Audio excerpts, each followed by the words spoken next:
د پاکستاني طالبانو تحریک او اسلامي امارت د پاکستان د بهرنیو چارو وزارت تورونه رد کړل. دا چې دوی کوم تورونه رد کړي او په اړه یې څه ویلي ویډیو همدلته وګورئ او ام نیوز میډیا یوټیوب چینل سبسکرایب کړئ. د پاکستاني طالبانو تحریک ډلې ټي ټي پی د پاکستان د بهرنیو چارو وزارت هغه تورونه بې بنسټه وبلل چې وایي دغه ډله په افغانستان کې فعالیت کوي او له هغه ځایه خپل بریدونه پلانوي. د دغې ډلې ویان محمد خراساني رسنیو ته په استول شوي خبرپاڼه کې د پاکستان د بهرنیو چارو د وزارت د ویان زهرا بلوچ هغه ادعا په کلکه رد کړه چې تېره ورځ دغه ډله تورنه کړې وه چې د افغانستان له خاورې خپل فعالیتونه پر مخ وړي. په خبرپاڼه کې د ټولو سیمه ییزو او نړیوالو خپلواکه رسنیو خبریالانو ته بلنه ورکړل شوې چې که دوی د پاکستان د ننه هر ځای غوښتي وي د دوی مشرتابه ورسره کتلي او هر ډول مرکو ته یې چمتووالی لري.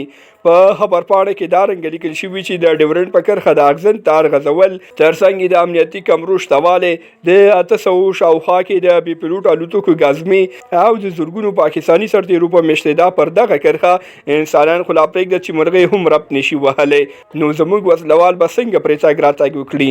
په خبرپاڼه کې ویل شوي چې د دوی وسلوال د ډیورنډ د کرښې دې غاړې د خپلو ولسونو په منځ کې او د هغوی په ملاتړ ژوند کوي او د دغې ډلې ټولو فعالیتونه همدلته پلانیږي او له همدغه ځایه یې د پاکستان له امنیتي ځواکونو سره جګړه روانه ده.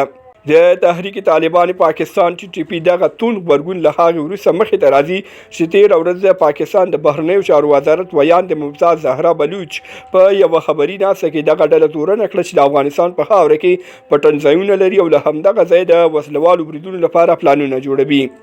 تر زهرا بلوچ وړاندې د پاکستان ګڼو جګپوړو حکومتي چارواکو هم پر افغان طالبانو تور پورې کړی و چې د ټي ټي پي ډلې ته یې په خپله خاوره کې پناه ورکړې او د هغوی لپاره جګړه ییز امکانات هم چمتو کوي.